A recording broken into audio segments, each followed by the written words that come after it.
전에 있던 교회에서 그 동네에 어느 부부가 있었는데 외동딸이 하나가 있었어요. 근데 그 외동딸이 갑자기 목사님한테 시집을 가게 됐어요. 그래서 그 집이 이제 딸이 하나밖에 없어서 사모가 되니까 이제 교회를 나와야 되잖아요. 그래도 우리 교회가 제일 가까우니까 우리 교회를 나와야 하는데 이제 많이 고민하다가 얼떨결에 이제 두 부부가 교회를 나왔어요.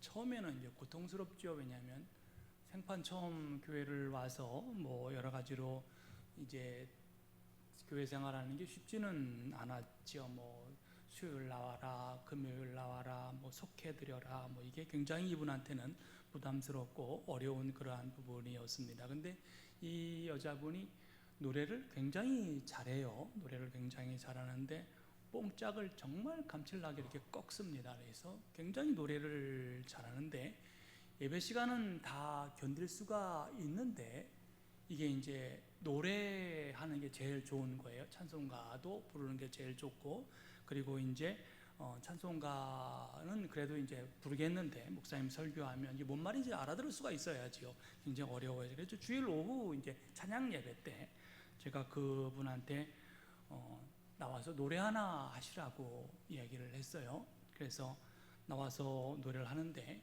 저는 찬송가 할 줄 알았어요. 찬송가 할 줄 아는데 이 양반이 노사연의 바램이라는 거를 잊어먹지도 않아요. 그래서 그거를 부르더라고요. 저도 놀라고 보는 관중들도 다 놀랐어요. 근데 그 얼굴이 얼마나 행복해하는 줄 몰라요. 찬송가 때는 그 얼굴이 아닌데 노사연 바램을 부르는 그 얼굴이 얼마나 행복하고 얼굴 색이 다른 줄 몰랐습니다. 시간이 이제 지나서 그분이 이제 집사님이 되었고요. 또 남편분도 집사님이 되었고 그런 얘기를 하더라고요. 찬송 노래 잘하는 사람은 또 찬송의 은혜를 받더라고. 그래서 찬송에 많은 은혜를 받았다고 그래서 목사님 이젠 뽕짝은 그만두고 뽕짝은 안 하고 하루 종일 찬송가를 틀어놓고 있습니다라는 뭐 그런 고백을 했던 적은 있습니다. 가만히 보면 노래 좋아하는 분들이 악한 사람이 없는 것 같아요. 노래 좋아하면 참 사람들이 마음이 편하고 좋은 것 같아요. 출애굽기 15장에 두 사람의 노래가 나오는데 성서에 노래가 나온다는 게 좀 신기하긴 하지만 하나는 모세가 부른 노래고요, 하나는 모세의 누이 미리암이 부른 그러한 노래입니다. 유대인들이 이 두 노래를 바다에서의 노래라고 이렇게 곡을 붙였어요.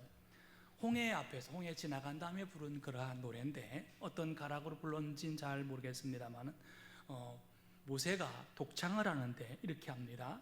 홍해 이제 지나서 독창을 하는데 내가 여호와를 찬송하리니 그는 높고 영화로우심이요 말과 그 탄 자를 바다에 던지셨느니라. 이렇게 아주 모세가 멋있게 독창을 합니다. 미리암은 이건 그룹입니다. 걸그룹이지요. 댄스팀하고 다 같이 나와서 소고를 쥐고 했다는데 소고는 탬버린 같은 그런 거예요. 그러니까 여자들이 쭉 나와서 걸그룹 같이 이렇게 탬버린을 치고 노래를 하는데 어떻게 노래하는가 하니 너희는 여호와를 찬송하라 그는 높고 영화로우시며 말과 그 탄자를 바다에 던지셨음이로다. 이렇게 걸그룹 같이 이렇게 나와서 찬송을 합니다. 모세와 미리암이 이게 정말 엄청난 걸 봤거든요. 말과 그 모든 탄자를 하나님께서 바다에다 던져버리셨어요. 이집트 왕이 탈출하는 이스라엘 노예를 추억하면서 특수병, 지금 얘기하면 뭐 공병대 그런 게 아니라 무슨 공수부대 그런 좋은 부대들을 다 동원하고 그리고 장교들을 동원하고 최고의 부대를 끌고 쫓아왔습니다. 이집트 왕과 말과 병거와 기방들이 모두 물속에서 다 매장되잖아요. 우리가 잘 아는 그러한 말씀인데 이 기적은 아마 기적 중에 최고의 기적이었을 것입니다. 그런데 오늘 홍해의 기적 앞에 출애굽기 13장에 이해하기 어려운 본문을 우리가 만나는데 오늘 우리가 읽은 그런 구약 성서의 본문입니다. 블레셋 사람들이 땅을 거쳐서 가는 것이 가장 좋은 그러한 방법입니다. 하나님이 백성을 그 길로 인도하지 않으셨습니다. 성서는 그것이 하나님이 이 백성을 전쟁을 하게 되면 마음을 바꾸어 이집트로 되돌아갈까 하노라라고 염려하셨기 때문에 그래서 그 백성을 홍해에 가는 광야의 길로 들어가게 하셨다라고 말씀하십니다. 블레셋 땅으로 가는 길은 직선 해안도로입니다. 이 해안도로는 이집트가 북서쪽 군대를 공격하기 위하여 건설한 중요한 도로인데 이 길을 따라 바다를 따라 이 길을 걸어가면 곧장 갈 수 있는 그런 길입니다. 예를 들어서 우리가 포항에서 속초로 올라가면 해안길을 따라 붙어서 가면 굉장히 좋잖아요. 왜냐하면 길도 잊어먹지 아니하고 그리고 해안을 따라 쭉 올라가면 되는데 하나님께서 목포에서 그리고 서울에서 뺑뺑뺑뺑 돌려가지고 결과적으로 속초로 인도하게 했다라는 그러한 말씀입니다. 이상하게도 하나님께서 빠른 길, 좋은 길, 갈 수 있는 길을 가지 아니하고 우회하게 만드셨다. 홍해 가는 광야의 길로 가게 하셨다라는 그런. 왜 그렇게 하셨을까요? 그 이유가 오늘 성경에 이 백성이 전쟁을 하게 되면 마음을 바꾸어서 이집트로 되돌아가지 않을까 하고 염려하셨기 때문에 그러했다라고 이야기합니다. 이해가 가지 않는 부분입니다. 왜냐하면 이스라엘 백성이 무장을 하고 나왔습니다. 그냥 제기만 들고 나온 게 아니고요. 무장을 하고 나왔습니다. 이스라엘 백성이 열을 지어라는 것은 군대들이 열을 지어서 가는 것 모양으로 그렇게 군사적인 준비를 하고 무장하고 칼을 들고 그러고 나왔습니다. 전투 준비를 하고 나온 겁니다. 더욱이 이스라엘 백성이 전쟁을 하기를 원치 않으셨다면 하나님께서 왜 파라오를 자극하여서 추격하게 했을까요? 출애굽기 14장에 파라오의 마음이 완악하게 하여 탈출하는 노예들의 뒤를 쫓았게 하셨다는 말이 3번씩이나 나옵니다. 홍해에 가는 길로 돌아가게 하신 하나님의 결정적인 그러한 물음에 우리가 질문을 던질 수가 있습니다. 왜냐하면 그 길은 약속의 땅으로 가는 길이고요, 죄악의 모든 최악의 길에서 사로 가야 될 그럴 길이기 때문에 그러합니다. 400년 고생했습니다. 좀 편한 길로 가게 하시지요. 사막길로 인도하십니다. 추격해온 병거들을 피할 길이 없었습니다. 아픈 바다에 막혀 있었습니다. 특수병거 600대로 편성된 이집트 정예부대는 천하무적이었습니다. 백성들이 겁을 먹었습니다. 우리가 왜 이 질문을 던지는 거아니? 왜 홍해였을까? 그냥 해안가로 붙여서 뽑아냈으면 되는데 왜 홍해였을까? 그것을 이스라엘 백성을 사지로 못는 그러한 홍해길로 이끌게 하셨을까? 오늘 말씀드린 대로 최악의 길이었습니다. 우리가 고백할 수 있는 가장 먼저는 하나님이 누구이신지, 그리고 이스라엘 백성이 이스라엘 백성 되게 하는 광야의 교육장으로 만들기 위하여서 하나님은 그 길로 끌어내셨다라고 이야기할 수 있을 것이라고 생각합니다. 권능을 행하시는 역사의 주인이 하나님이심을 알게 하시기 위하여서 이집트에서 10가지 재앙을 하시면서 하나님은 하나님 자신을 설명하십니다. 왜 내가 이 10가지 재앙을 주는가 하니 너희는 하나님이 누구신지를 알게 하기 위하여서 내가 10가지 재앙을 준다라고 이야기합니다. 성서의 주제는 하나님이 누구신지에 대한 말씀입니다. 이스라엘 고난으로 몰아넣으신 하나님이 누구신지를 알게 하는 겁니다.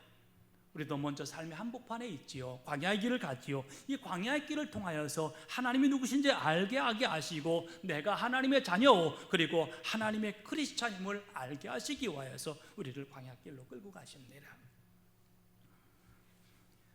저희 삼남연회가 수혜헌금을 하기로 결정을 했습니다. 우리 지방을 위한 거의 헌금입니다. 우리가 440개 교회 되나요? 440개가 됩니다. 얼마나 모일지는 모르겠지요. 대부분 우리 지방으로 보내올 것입니다. 우리가 왜 가장 많이 피해를 받기 때문에 그러합니다. 이게 믿음으로 하지 아니하면 우리 지방이 굉장히 큰 시험거리가 됩니다. 왜냐하면 제가 이거 한번 경험해 보니까, 위에서 경험해 보니까 돈이 많이 들어오니까 그 나누는 거에 대한 그 시험거리가 굉장히 크더라고요. 그래서 이걸 믿음으로 잘 처리하지 아니하면 굉장히 큰 어려움을 당하게 됩니다. 감리사로서 저는 그 피해 가장 많이 본 교회에 먼저 전화를 했습니다. 목사님의 교회가 가장 큰 피해를 입었고 그리고 어려움을 당하는 교회입니다. 그런데 목사님의 교회가 가장 먼저 수혜헌금을 해 주십시오, 이렇게 부탁을 했습니다. 이거 잘못 받아들이면 우리가 제일 많이 피해를 보았는데 왜 우리 보고 제일 먼저 수혜헌금을 하라고 이야기할까? 이게 어떻게 보면 상식적으로 맞지 않습니다. 그런데 교회는 그렇게 하는 겁니다. 우리 교회가 아무리 피해를 받다 하더라도, 우리 교회 피해를 받다 하더라도 다른 교회 피해를 본 것을 먼저 생각할 줄 아는 곳이 바로 교회입니다. 우리가 신앙 그렇잖아요. 왜 나만 받는 고통이냐고, 왜 나만 받는 힘든 일이냐고, 왜 나한테만 하나님 이러시냐고 이야기할 수 있지만, 그러나 내가 받는 고통이 있을 때 먼저 남의 고통을 생각하고 기도하는 것이 크리스천입니다. 고난은 고난으로 극복하는 것입니다. 가장 피해가 큰 미천교회 목사님이 저에게 그런 얘기를 하더라고요. 그렇지 않아도 먼저 헌금을 해서 지방회계에게 보냈습니다. 얼마 되지 않은 헌금을 보냈지만, 감사님 부족하다면 우리가 다시 한번 헌금해서 보내겠습니다라는 그런 이야기를 해요. 여러분, 이것이 교회고 이건 믿음입니다. 이렇게 하는 거예요. 우리 신앙은 이렇게 하는 거예요. 왜냐하면 그 속에서 주님이 어떻게 계시고 역사하시는지를 깨닫기 때문에 우리는 그렇게 하는 겁니다. 그것이 교회요, 그것이 크리스천입니다. 지금까지 이스라엘의 삶을 결정하는 것은 자신들이 아니었습니다. 애굽 왕이 결정해 줬어요. 다른 이들이 결정한 것을 따라야 했습니다. 이것이 노예입니다. 사도 바울이 이것을 죄라고 합니다. 여러분, 죄가 뭘까요? 우리가 나가서 나쁜 짓 하는 거, 그것도 죄지만, 죄라는 것은 죄가 나의 삶을 결정하는 것이 죄입니다. 사도 바울이 로마에서 하나님의 심판이 있는 줄 알면서도 죄라는 것은 그 순간 그렇게 하는 게 죄다. 왜냐하면 그 죄가 우리를 그렇게 만들기 때문에 그러합니다. 죄는 그것이 죄인 줄 알면서 그냥 그렇게 하는 게 죄입니다. 우리가 그리스도인이 됐다는 것은 뭔가 하니, 죄가 우리의 삶을 결정하는 것이 아니라 주님이 나의 삶을 결정하는 겁니다. 이것이 바로 크리스천입니다. 힘들고 삶의 무게가 너무 무거운 순간에 왜 나만 그러냐 하지 마시고 주님을 바라보고 웃으시고 노래하십시오. 그래야 주님이 보입니다. 은혜가 없는 고난은 그냥 고생입니다. 그러나 은혜가 있는 고난은 나를 믿음으로 믿음의 세계로 들어가게 합니다. 이스라엘의 광야길은 고난의 길이지만 하나님이 누구신지 알게 하는 믿음의 길이었습니다. 하나님이 광야의 길을 주신 것은 또 다른 의미가 있는데, 그것은 뭐냐면 우리가 어떠한 지점에 넘어서면 돌아갈 수 없다는 것을 깨닫게 합니다. 제가 오늘 설교 제목에 임계점이라고 표현했습니다. 홍해는 한 번 넘어가면 되돌아오지 못합니다. 홍해는 퇴각 금지선입니다. 오직 앞으로만 나갈 수밖에 없는 임계점입니다. 고대 노예의 땅 이집트를 탈출한 이스라엘 노예들이 자기 약속된 땅으로 가라면서 기회만 있으면 돌아가자고 얘기합니다. 물도 없으니까 우리 이집트에서는 물 잘 먹었는데요. 음식이 없으니까 우리 이집트에서는 잘 먹었는데요. 힘들 때 모세에게 요청한 것이 뭔고 하니 이집트로 돌아가자는 겁니다. 이집트에서 이스라엘을 노예에서 빼오는 것보다 이스라엘 노예들에게 이집트를 빼내는 게 더 힘들었습니다. 만약에 이 노예들이 곧장 블레셋 땅으로 가는 넓은 길로 갔다면 이들은 돌아왔을 겁니다. 해안길로 돌아가면 길이 분명하기 때문에 뒤돌아가면 우리 집이지, 그리고 갔을 겁니다. 하나님께서 그 홍해의 광야길로 인도하셨습니다. 테러를 끊어버린 겁니다. 아무리 자유와 해방을 향하는 길이 멀고 험해도 과거의 노예 삶으로 돌아가지 못한다는 겁니다. 유혹을 자체를 끊어버린 겁니다. 홍해를 건너기 전 이스라엘은 노예로 떨었습니다. 하지만 한번 홍해를 건너고 나면 여러분 돌아올 수 없는 겁니다. 그 바다가 다시 열리지 않기 때문에 그러합니다. 물론 그들은 이후에 음식과 물에 대하여 쉬지 않고 불평했습니다. 하지만 그들은 돌아갈 수 없습니다. 홍해를 하나님이 다시 열지는 않기 때문에 그러합니다. 하늘의 퇴로를 막아버렸기 때문에, 말하자면 히브리 노예들은 이제 다시 건널 수 없는 강을 건넌 겁니다. 이수진 장군도 그랬지 않습니까? 명랑해전 앞두고 두려움에 떨고 있는 부하 백성들에게 가옥을 다 불태워버렸습니다. 이제 없다. 나가서 싸우고 죽든지 살든지 나가 싸워야 된다. 그래서 이겼지 않습니까? 이제 돌아갈 수밖에 없기 때문에, 돌아갈 수 있는 길이 없기 때문에 이스라엘 백성은 앞만 봐야 합니다. 앞만 바라볼 수밖에 없습니다. 힘들어도 약속의 땅으로 가야 합니다. 우리의 신앙도 이와 똑같습니다. 전에 지방 어느 교회 장로님이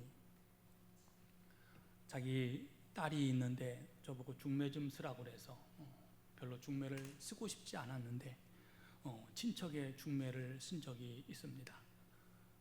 다행히 잘 안 돼서 감사하긴 합니다만 그 장로님이 너무 고맙다고 식사 한 끼 대접해서 목사님 식사 한 끼 좀 했으면 좋겠다고 이야기를 해서 연락이 왔습니다. 정말 밥 먹기 싫었습니다. 그 장로님이 40세 전에 장로가 됐어요.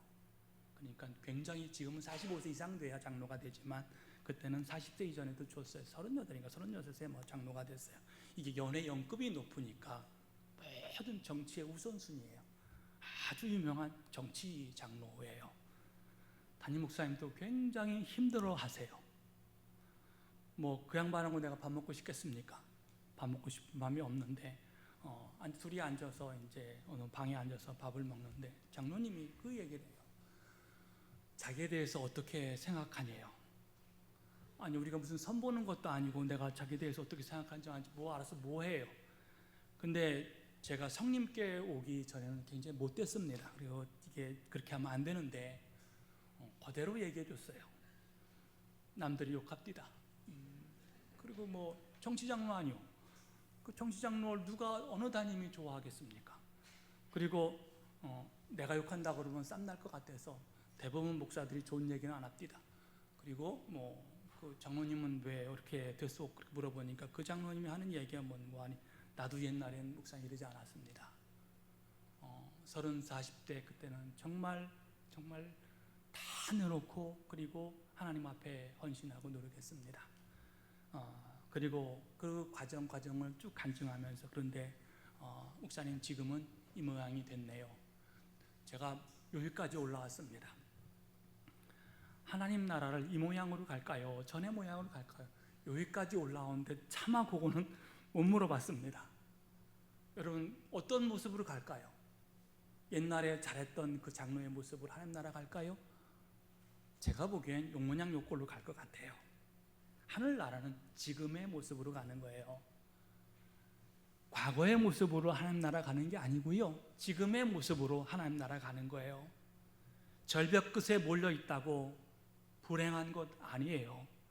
지금 홍해 앞에 닫혀 있다고 끝난 것 아닙니다. 도망칠 곳이 없어요.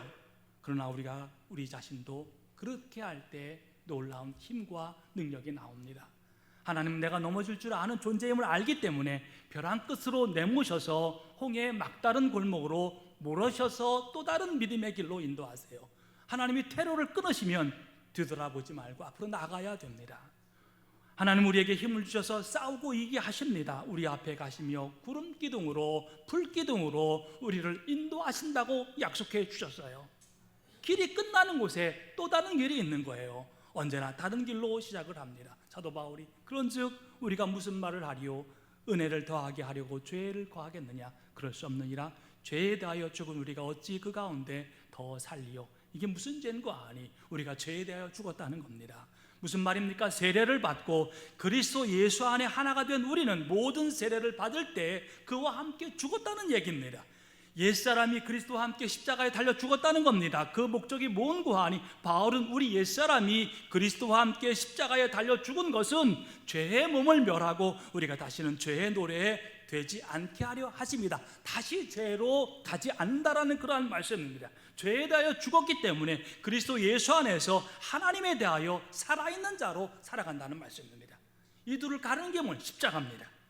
십자가 이전의 삶은 어떤 사람이었습니까? 유혹과 욕심에 따라 썩어져가는 구습을 따른 옛사람이었고, 십자가 이후에는 하나님의 의에 따라 진리의 거룩함으로 지으심을 받은 새 사람이라고 말씀해 주십니다. 바울은 우리가 결코 십자가 이전으로 돌아갈 수 없다고 합니다. 죄에게 종로로 타던 옛사람으로 돌아갈 수 없습니다. 예수 그리스도의 십자가가 우리의 홍해입니다. 하나님께서 우리가 이 홍해를 광야길로 이끄셨습니다. 홍해의 길을 건너게 하셨습니다. 다시 돌아갈 수는 없습니다. 죄의 종로로 탄 모습으로 다시 갈 수는 없어요. 예수 믿은 사람이 어떻게 뒤로 또 가요? 하나님이 퇴로를 끊어버리시는 겁니다. 돌아갈 길을 막으셨고 돌아갈 배도 다 불질러 버리신 거예요. 못 가요.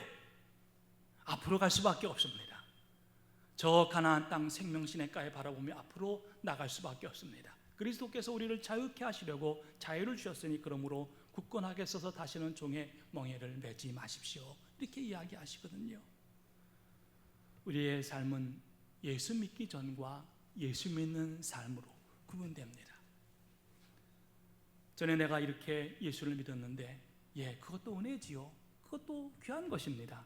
그러나 중요한 것은 하나님의 나라는 미안하지만 지금의 모습으로 가는 겁니다. 기억하시겠지요?